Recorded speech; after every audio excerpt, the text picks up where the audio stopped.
सुबह के समय शांता पूजा कर रही होती है और शांता की बहू चंदा किचन में खाना बना रही थी। तभी चंदा अपनी सास से कहती है, माँ जी, चीनी, नमक, दाल, आटा सब खत्म है। इस महीने ठीक से घर का राशन ही कहाँ आया है। हरिओम हरि। बहू आरती, ये कह क्या रही है तू? राशन ना, राशन में तो कटौती होगी। बहू, हम जिस जगह रह रहे हैं तुझे तो पता है ये कितना हाई फाई एरिया है।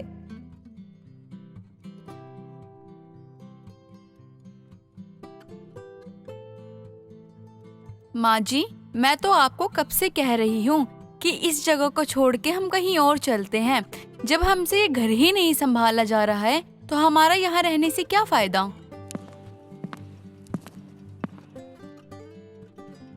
अरे क्या कह रही है माँ ये? सुबह सुबह तुम्हें भी कोई काम नहीं है लगता है, जुबान चलाने के अलावा। मैं तो बस यही कह रही थी कि जब हमारे घर की चीजों में कटौती हो रही है तो हमारा इतने बड़े घर में रहने का क्या फायदा। हम छोटे से घर में भी तो रह सकते हैं ना, और खुलकर अपनी जिंदगी जी सकते हैं। कुछ ज्यादा नहीं बोलने लगी हो तुम? तुम्हें पता है अब तक हमारे रिश्तेदारों में ऐसा घर खरीदने की किसी की औकात नहीं है। वैसे भी माँ, इसमें किसी की कोई गलती नहीं है। ये भी कौन सा अमीर घर से है, तो इसे भी ये अच्छी जगह रास नहीं आ रही है। अशोक और शांता दोनों ही माँ बेटे को दिखावे की आदत थी। वो अपनों के बीच अपने रुतबे को बढ़ाने में लगे थे। हालांकि इसके लिए चाहे उन्हें कुछ भी करना पड़े, लेकिन चंदा समझदार थी। वो कहती भी कि दिखावे की जिंदगी किसी दिन उन्हें ले डूबेगी, लेकिन उसका पति और सास नहीं मानते थे। अरे अशोक, अपने वर्मा जी को देखा है? हर वक्त बाहर से खाना मंगवाते हैं। आज हम भी बाहर से खाना मंगवाएं क्या? माँ, आप तो मेरी तनख्वाह के बारे में जानती ही हो ना, लेकिन आप कहती हो तो मैं खाना बाहर से ऑर्डर कर देता हूँ।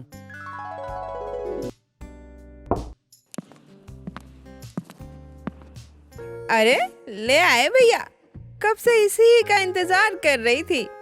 अरे शांता बहन जी, आपको बाहर के खाने की आदत लग गई। अरे लेकिन ये आपकी सेहत के लिए बिल्कुल भी अच्छा नहीं है।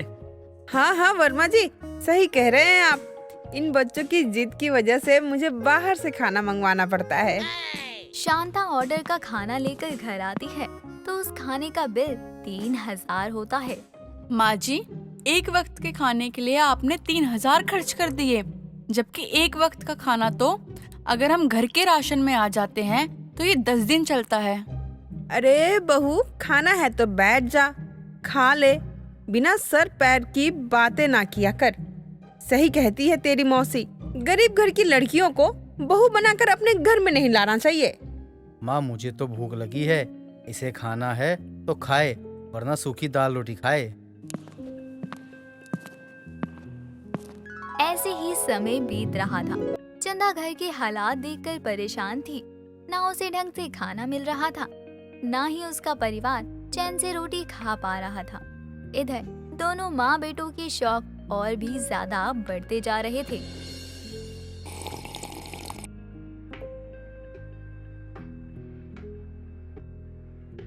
राम राम राम, बिना दूध की चाय तो जहर लगती है। वैसे अशोक, वर्मा जी ने अभी ही दूसरी कार ली है अपने बेटे के लिए। हाँ माँ, मैं भी यही सोच रहा था, लेकिन पैसों का ही तो सारा खेल है। मैं तो कल ही ले लूं कार। बहू, जरा दरवाजे पर देख कौन आया है। बहू, अरे ओ बहू। चंदा घर का दरवाजा खोलती है तो सामने एक काले कोट में वकील खड़ा होता है। क्या आपका नाम चंदा है? जी कहिए, मैं ही चंदा हूँ। जी कहिए, क्या बात हो गई? सब ठीक तो है ना? जी, मैं घनश्याम लाल का वकील हूँ। वो आपके चाचा थे, उन्होंने अपनी सारी प्रॉपर्टी आपके नाम कर दी है। अब से उनकी सारी प्रॉपर्टी आपकी हुई। लेकिन ऐसा क्यों? मैं समझी नहीं, आप कहना क्या चाह रहे हैं? अरे बहू, इसमें समझना क्या है? तेरे चाचा ने खुश होकर अपनी जमीन तेरे नाम कर दी होगी। वैसे भी बेचारे के बाल बच्चे नहीं हैं और वो तुझे अपनी बेटी मानते हैं। चल यहाँ साइन कर। जैसा वकील साहब कह रहे हैं, भला कोई ऐसे घर आई लक्ष्मी को वापस करता है? जी आप यहाँ साइन कर दीजिए। अब वो रहे नहीं और उनकी सारी प्रॉपर्टी आपकी हो चुकी है। क्या चाचा जी नहीं रहे? ये कैसे हुआ? कब हुआ? चाचा जी, उन्होंने मुझे बिल्कुल अपनी बेटी की तरह पाला था। लाइए ये कागज, आप मुझे दे दीजिए वकील साहब। चाचा थे तो थोड़ा इमोशनल हो गई हैं। जी नमस्ते। चंदा को अपने चाचा के चले जाने का दुख था और इधर अशोक और शांता की आंखें चमक जाती हैं क्योंकि चंदा के मायके में जितनी जमीन घर थी वो अब चंदा के नाम हो चुकी थी। अब शांता और अशोक इसे बेचने का मन बनाते हैं और चंदा को अपनी बातों में फंसाना शुरू करते हैं। बहू बहुत बुरा लगा सुनकर, लेकिन क्या कर सकते हैं, विधि के विधान को कौन ही टाल सकता है। हाँ माँ सही कह रही है चंदा, अपने आप को संभालो। वैसे भी मैं क्या ही कह रहा था कि गांव चलते हैं तो तुम्हें थोड़ा अच्छा लगेगा। और वैसे भी आजकल के लोगों को मौका चाहिए, और वो भी अपना दांव खेल जाने का।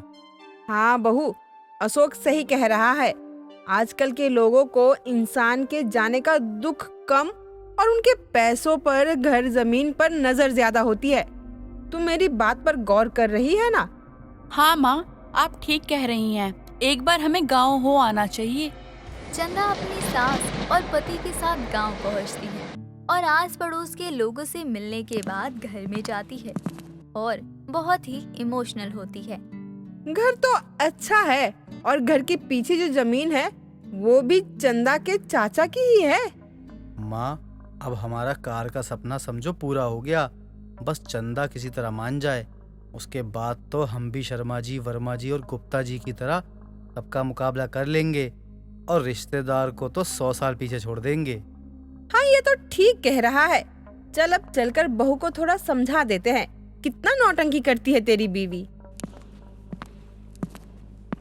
मैं समझ सकता हूँ चंदा, अपने आप को संभालो। जो लिखा है उसे कौन टाल सकता है। 1-2 दिन में सब अपने घर यानी शहर आ जाते हैं।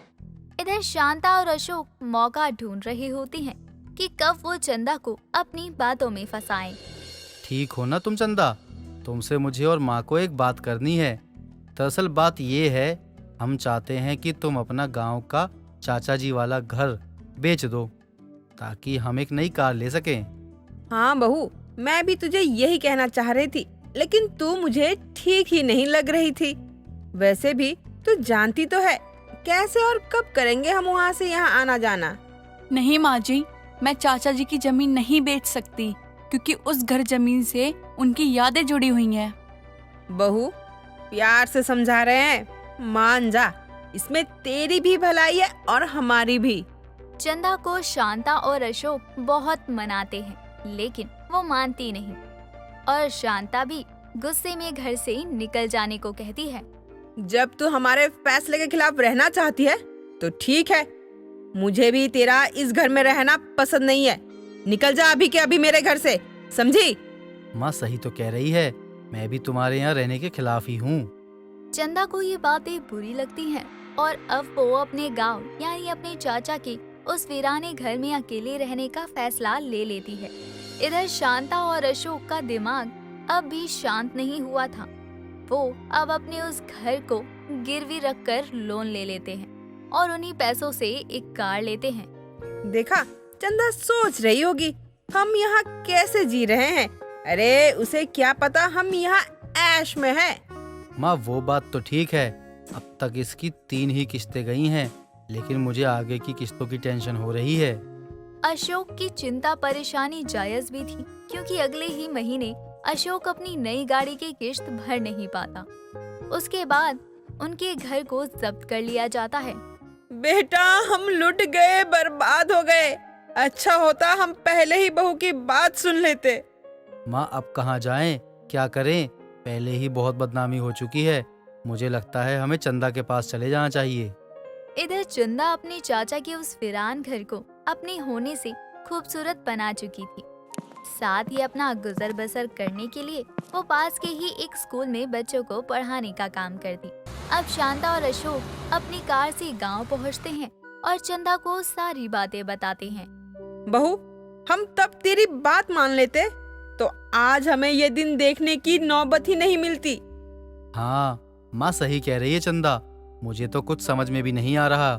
अभी भी समय है, आप घर बेचकर किस्त चुकता कीजिए और कार बेचकर अपनी नई जिंदगी की शुरुआत कर सकते हैं। हाँ हाँ बहू, तू ठीक कह रही है। मुझे भी अब शहर नहीं जाना, पहले ही बहुत बदनामी हो चुकी है। अशोक भी चंदा की बात मानता है और अपने सपनों के घर को बेचकर कार की किश्त चुकाता है और जल्द ही उसे भी बेच देता है। उसके बाद शांता और अशोक भी चंदा के साथ गांव में रहने का फैसला करते हैं।